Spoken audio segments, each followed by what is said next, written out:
Commerce graduates, welcome back to the channel guys. और आज हम आपके Indian contract act of course of your business law के last part को cover करने वाले हैं। इसके बाद आपका जो इंडियन कॉन्ट्रैक्ट एक्ट है वो ओवर हो जाएगा एंड देन हम न्यू एक्ट पे मूव करेंगे। ठीक है, तो चलो स्टार्ट करते हैं। और इससे पहले वाले पार्ट में मैंने तुम्हें बताया था कि जो डिस्चार्ज ऑफ कॉन्ट्रैक्ट है ना, उसमें एक तरीका था ब्रीच ऑफ कॉन्ट्रैक्ट, है ना, कि किसी सामने वाली पार्टी ने धोखा ही दे दिया, कहा कि हम करेंगे नहीं कॉन्ट्रैक्ट परफॉर्म। तो उस केस में मान लो भाई तुमने किसी के साथ कॉन्ट्रैक्ट किया, सामने वाले ने एम मूवमेंट में तुम्हें मना कर दिया, हो सकता है तुम्हारा कोई नुकसान हो गया उसके वजह से, ऑफ कोर्स होता है।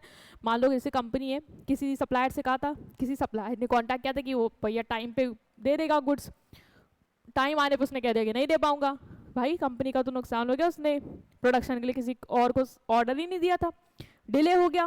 तो जो भी नुकसान हुआ फिर लॉ कहता है कि इस केस में सामने वाली पार्टी को, जो पार्टी जिसके साथ धोखा हुआ है उसको देना पड़ेगा। ठीक है, क्या देना पड़ेगा? कंपनसेशन देना पड़ेगा, रेमेडी है ये।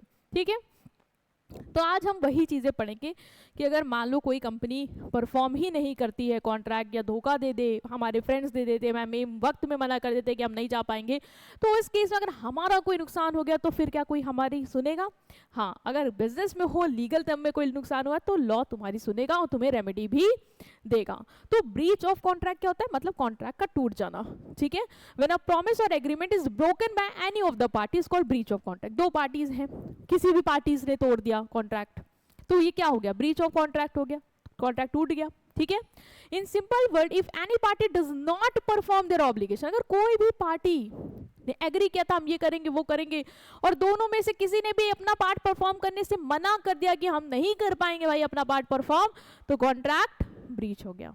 ठीक है, ब्रीच दो तरीके का हो सकता है, एक है तुम्हारा एक्चुअल, एक है तुम्हारा एंटीसिपेटरी ब्रीच। एक्चुअल क्या होता है? समय आया, आज की तारीख थी, सप्लाई करनी थी, ठीक है, जैसे मान लो 4 अप्रैल 2026, आज को मेरे को सप्लाई रिसीव हो रही थी, मेरे बीच में सप्लायर के बीच में कॉन्ट्रैक्ट हो रखा था, और आज ही के दिन उसने मुझे मना कर दिया।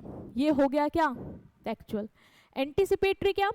अंदाजा है, उसने पहले से ही बोल रखा है कि नहीं कर पाऊंगा भाई, हो नहीं पाएगी, तो वो क्या हो गया? एंटीसिपेटरी। एक्चुअल मतलब एम मूवमेंट में आके मना किया, और एंटीसिपेटरी मतलब पहले से ही कह रहा है कि नहीं कर पाऊंगा भाई, डेट आने वाली तब भी नहीं कर पाऊंगा, देख लो भैया अपना समझ लो, मैं 15 दिन पहले तुम्हें बता दे रहा हूँ। ये भी होता है, भी होता है एंटीसिपेटरी ब्रीच। तो एंटीसिपेटरी ब्रीच मतलब breach before the time of performance. तुम सोच रहे हो कि मैम पहले से बता दिया, अब तो कुछ नहीं हो सकता ना, अब तो कोई लीगल एक्शन ले लेंगे। नहीं बेटा, अभी भी ले सकते हो तुम, अभी भी आपके पास राइट रहता है, दो रहते हैं, मैं बताऊंगी कौन कौन से। तो एंटीसिपेटरी मतलब कि टाइम आया, ठीक है, परफॉर्म करने का, उससे पहले ही तुमने क्या कर दिया? मना कर दिया कि नहीं कर पाऊंगा। जैसे आज की तारीख थी, 4 तारीख को परफॉर्म हो रहा था, लेकिन तुमने मुझे 15 मार्च को ही बता दिया था कि 4 मार्च को मैं ये नहीं कर पाऊंगा। ठीक है, ये है तुम्हारा एंटीसिपेटरी ब्रीच ऑफ कॉन्ट्रैक्ट, कि पहले ही टूट गया। When a party clearly shows that he will not perform his promise before the due date, it is called anticipatory. Due date से पहले उसने मुझे शो कर दिया कि मैं परफॉर्म नहीं कर पाऊंगा, ये क्या हुआ? Anticipatory breach. एग्जाम्पल क्या? पेटर जो है कॉन्ट्रैक्ट में आता है जॉन के साथ कि 30 मई 2018 को इन्होंने क्या किया? कॉन्ट्रैक्ट किया आपस में। कॉन्ट्रैक्ट के अकॉर्डिंग पीटर ने कहा था कि वो अपना घर जो है वो जॉन को बेचेगा, ठीक है, और टोकन मनी देगा कितना? 5 लाख का। ठीक है, कब? 30 जून 2018 से पहले दे देगा।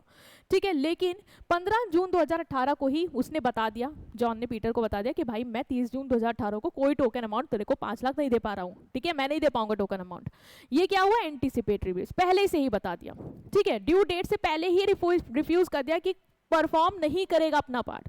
This is your anticipatory breach of contract. ठीक है, इस केस में हमारे पास राइट क्या होगा? जो प्रॉमिसी है, ठीक है, उसके पास क्या राइट होगा? प्रॉमिसर ने तो मना कर दिया भाई मैं नहीं कर पाऊंगा, तो क्या प्रॉमिसी के पास कोई अधिकार नहीं है? है। अभी प्रॉमिसी के साथ गलत हुआ तो प्रॉमिसी को राइट मिलता है कि इस केस में वो क्या कर सकता है। ठीक है, तो when a promiser refuse to perform his promise, जब प्रॉमिसर मना कर देता कि मैं अपना प्रॉमिस नहीं परफॉर्म कर पाऊंगा, जिसकी वजह से एंटीसिपेटरी ब्रीच ऑफ कॉन्ट्रैक्ट हो जाता है, मतलब पहले से ही बता रखा है भाई नहीं कर पाऊंगा, और वो हो गया तुम्हारा एंटीसिपेटरी ब्रीच ऑफ कॉन्ट्रैक्ट। तो उस केस में promisee is excused from performing his obligation of further performance of contract. उस केस में लॉ कहता है कि भाई जब प्रॉमिसर ने तेरे को मना कर दिया है कि वो अपना पार्ट नहीं करेगा, तो तुमको भी अपना पार्ट करने की जरूरत नहीं है। जब वो 5 लाख का टोकन देने से मना कर दिया तो तुम्हें भी जमीन नहीं देनी है, तुम्हें भी अपना पार्ट नहीं परफॉर्म करना है। ये तो तुम बोलो कॉमन सेंस की बात है, मैम वो पैसा नहीं देगा तो हम क्या देंगे, है ना, वही चीज़ है, हाँ नहीं देंगे। दो चीज़ है तुम्हारे पास, दो राइट है। पहला ये कि तुम कॉन्ट्रैक्ट को तुरंत कैंसिल मान लो।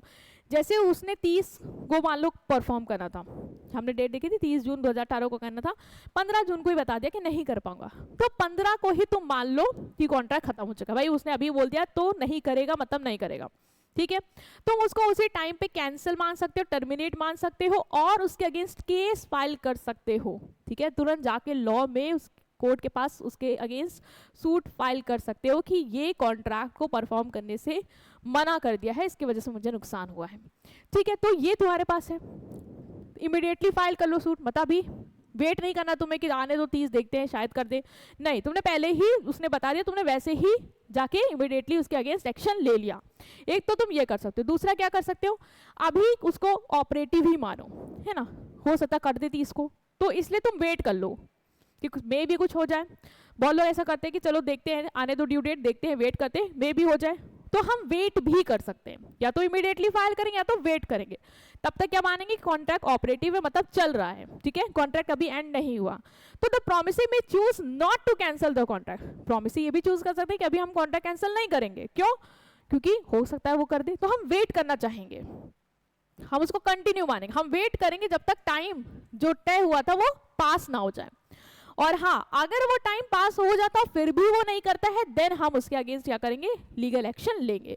तो ये हमारा तरीका हो सकता है। दो राइट हैं आपके पास एज अ प्रोमिसी कि आप क्या कर सकते, तो कॉन्ट्रैक्ट को होल्ड करोगे या तो इमीडिएटली एक्शन ले लोगे, मान लोगे कॉन्ट्रैक्ट खत्म हो चुका है, ठीक है, या तो वेट करोगे ड्यू डेट तक, या तो तुरंत जैसे उसने तुम्हें इन्फॉर्म किया तुम कॉन्ट्रैक्ट को एंड मान के उसके अगेंस्ट सूट फाइल कर सकते हो, डैमेजेस वगैरह का जो भी क्लेम है वो ले सकते हो। Next is your actual breach of contract. Anticipatory में क्या था, पहले से बता देता, ड्यू डेट के पहले से तुम्हें आइडिया दे दे कि नहीं कर पाऊंगा, ठीक। एक्चुअल क्या होता, पहले से कुछ नहीं बताया, जिस दिन कर रहा था उस दिन में उसने तुम्हें क्या कर दिया, मना कर दिया कि नहीं करूंगा आज, ठीक है।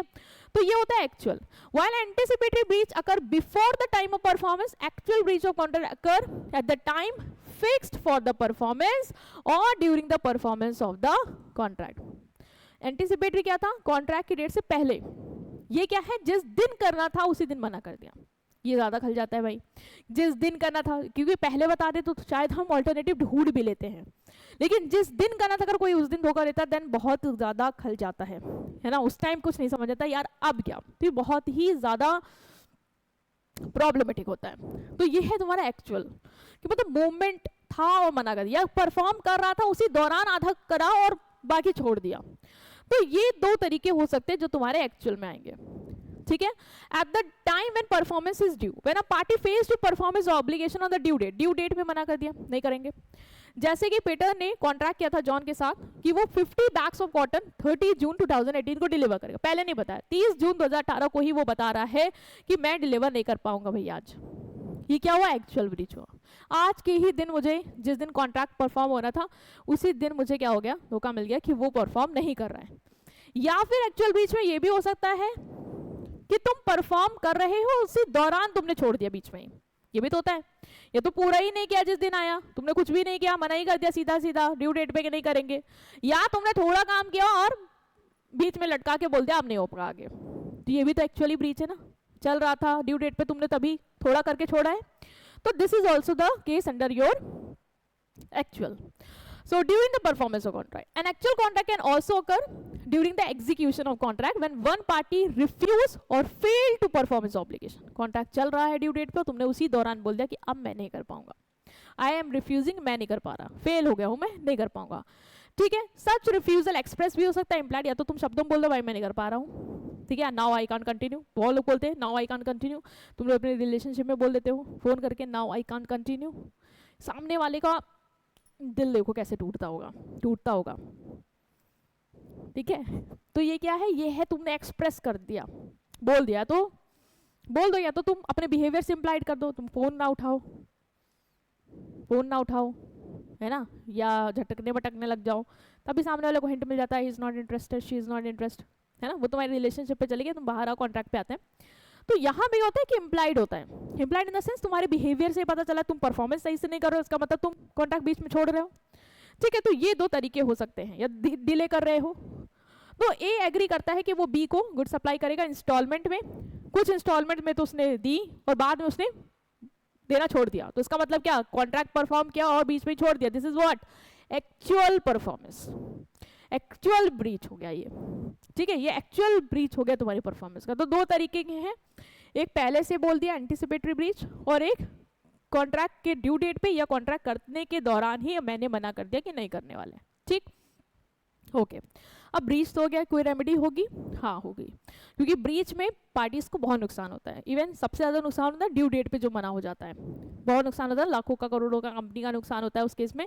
तो क्या रेमेडी मिलती है लॉ के टूवर्ड्स, लॉ के थ्रू आपको? हाँ मिलेगी। क्या मिलेगी वो हमें देखना बहुत इंपॉर्टेंट है।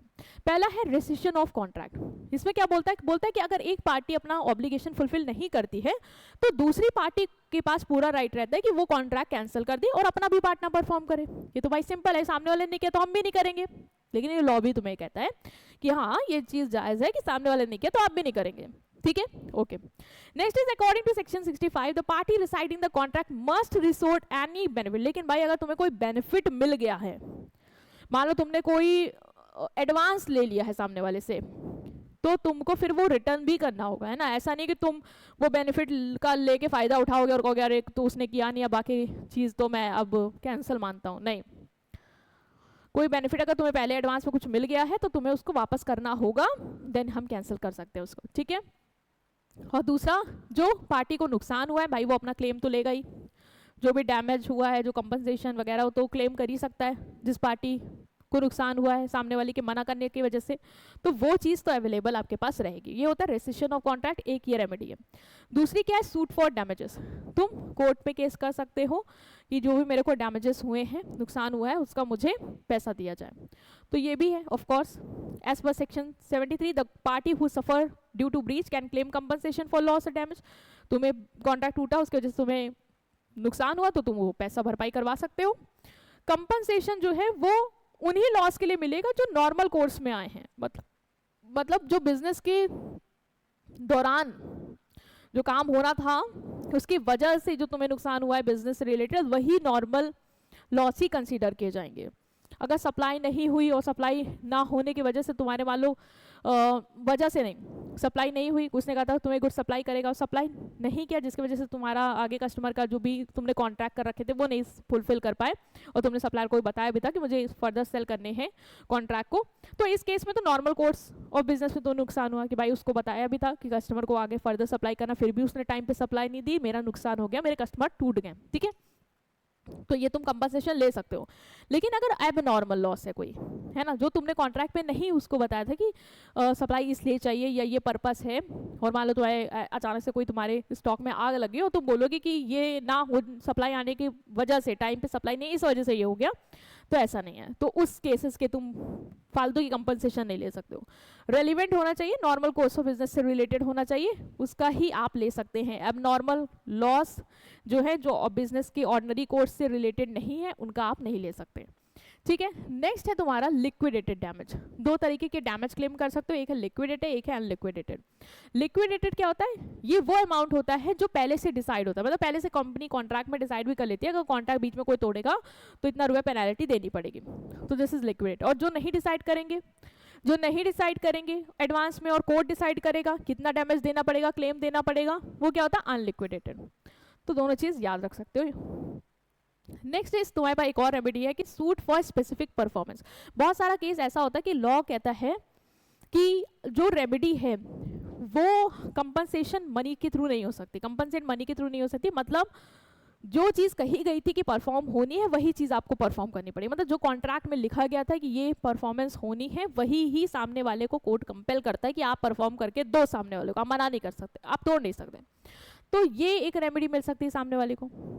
ठीक है, मान लो ए को ए ने बी से कॉन्ट्रैक्ट किया था कि ए बी को लैंड सेल करेगा, और ए लास्ट मोमेंट में मान लो मना कर देता है बी को कि मैं ज़मीन नहीं बेच पाऊंगा, तो उस केस में यहाँ पे लॉ ए को ये कंपेल करेगा कि वो अपनी ज़मीन बी को बेचे, क्योंकि लैंड मिल पाना इतनी आसानी से पॉसिबल नहीं होता, वही सेम लैंड सेम अच्छी लोकेशन पे जो भी हमने पहले से तय करके कॉन्ट्रैक्ट कर रखा था। तो उस केसेस में या ऐसे और भी केसेस है जहाँ पे स्पेसिफिक परफॉर्मेंस की ही नीड लगती है कि यही होना चाहिए, इसके बदले पैसा उस चीज़ को, उस लॉस को कंपनसेट नहीं कर सकता, तो वहाँ पे लॉ आपको स्पेसिफिक परफॉर्मेंस करवाने का राइट देता है, ये रेमेडी है। तो इन सम केस कोर्ट ऑर्डर कर सकता है डिफॉल्टिंग पार्टनर को कि जो तुमने कहा था कॉन्ट्रैक्ट में परफॉर्म करने को वो एक्चुअली में परफॉर्म करो, ठीक है। डैमेजेस के लिए पे नहीं करना है, पैसा नहीं है, क्योंकि पैसा कंपनसेट नहीं कर सकता जो लॉस हुआ है सामने वाले को, वही लैंड वाला example. Next is injunction. Injunction क्या होता है? Injunction is a court order restraining a person from doing a particular act. ये कोर्ट का ऑर्डर होता है जिसमें कोर्ट क्या करता है, एक पर्सन को किसी एक्ट को करने से रोकता है। जैसे वाला तुमने किसी पर्सन के साथ एक कॉन्ट्रैक्ट कर लिया कि तुम, जैसे मैं हूँ, मेरे अपने एम्प्लॉय के साथ मैंने कॉन्ट्रैक्ट किया कि तुम किसी और के यहाँ नौकरी नहीं करोगे, ठीक है, मेरा उसके साथ कॉन्ट्रैक्ट हो गया कि तुम मेरे साथ कॉन्ट्रैक्ट में हो और हमने कॉन्ट्रैक्ट कर लिया कि आप 2 साल तक कहीं और नौकरी नहीं करेंगे, आपको यहीं करना पड़ेगा। कॉन्ट्रैक्ट हुआ है, बाकायदा कॉन्ट्रैक्ट हुआ है। फिर मान लो कि वो भी जो है वो चला गया कहीं और नौकरी करने लग गया, तो यहाँ पे कोर्ट ना उसको रोकेगा कि तुम ये काम नहीं कर सकते। क्यों? क्योंकि कॉन्ट्रैक्ट में ये तय किया गया था कि तुम कहीं और काम नहीं करोगे, उसी पर्टिकुलर फर्म में ही 2 साल तक बंधे हो आप। तो अगर वो कहीं और करेगा तो लॉ उसको रोकेगा और कहेगा यू कांट डू दिस, ठीक है। तो ये एक रेमेडी मुझे मिल सकती है कि अगर मेरा एम्प्लॉय इस तरीके का काम कर देता है तो मेरे को कोर्ट से ये रेमेडी मिलेगी कि कोर्ट उसको उस काम को जो उसे नहीं करना है उसको रोकेगा कि आप ये काम नहीं कर सकते, एंड बैक टू वो काम करने आएगा जहाँ पे मेरे यहाँ कर रहा है। बेसिकली नेगेटिव कॉन्ट्रैक्ट में, जैसे मैंने उसके साथ नेगेटिव ही कॉन्ट्रैक्ट तो किया था कि तुम कहीं और काम नहीं कर सकते, तो इस केस में कॉन्ट्रैक्ट के केस में कोर्ट यही रेमेडी देता है कि अगर सामने वाला वो काम नहीं कर रहा है, ठीक है, तो उसको रोकेंगे, ठीक है। जैसे मैंने कहा तुम नहीं कर सकते हो और वो करने चला गया तो लॉ उसको रोकेगा कि तुम वो काम नहीं कर सकते, ठीक है। नेक्स्ट एक और रेमेडी है आपकी, that is quantum merit. Quantum merit क्या होता है? Quantum merit is like as much as end when one party is prevented from completing the contract by another party, ठीक है। जैसे मान लो कोई कॉन्ट्रैक्ट हुआ है मेरे और ए और बी के बीच में, ठीक है। ए ने कहा था कि मैं तुम्हारा घर कंस्ट्रक्शन करूंगा और बी ने कहा था पैसे दूंगा। ए ने 70% घर कंस्ट्रक्ट कर दिया, बाकायदा सब कुछ हो गया, फिनिशिंग बाकी थी, और मैंने उसको कहा कि भाई अब तुम रहने दो, अब तुम कॉन्ट्रैक्ट मत करो। तो इस केस में उसका तो नुकसान हो जाएगा ना भाई, 70% तो उसने किया ना। तो लॉ कहता है कि इस केस में जितना भी उसने काम किया ना आपको उसका पैसा देना पड़ेगा, मतलब 70% पेमेंट आपको करनी पड़ेगी, आप किसी का फायदा नहीं उठा सकते इस तरीके से। तो ये भी एक रेमेडी होती है इस केस में कि जितना उसने अर्न किया है, as much as he has earn, या सामने वाले पार्टी ने अर्न किया, हमें उसको क्या करना पड़ेगा, पे करना पड़ेगा एज अ कंपनसेशन।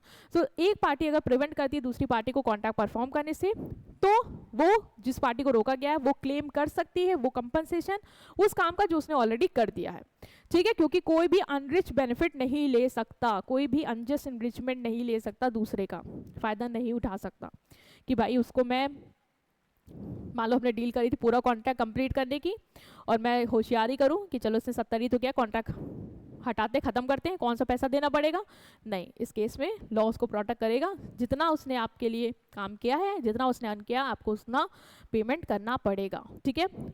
तो this is all about the remedies that are available to you in case of breach of contract, ठीक है। ये लास्ट था ब्रीच ऑफ कॉन्ट्रैक्ट, रेमेडीज बहुत इंपॉर्टेंट है, और इससे पहले डिस्चार्ज वाला, तो प्लीज इसको आप 2-3 बार गो थ्रू करना और पॉइंट्स याद रखना, मीनिंग थोड़े लीगल टर्म में लिखनी होगी, तो वो कीवर्ड्स भी आपको अंडरस्टैंड करने हो, राइट। सो वीडियो को लाइक करेंगे, चैनल को सब्सक्राइब करेंगे, see you in next part, till then take care.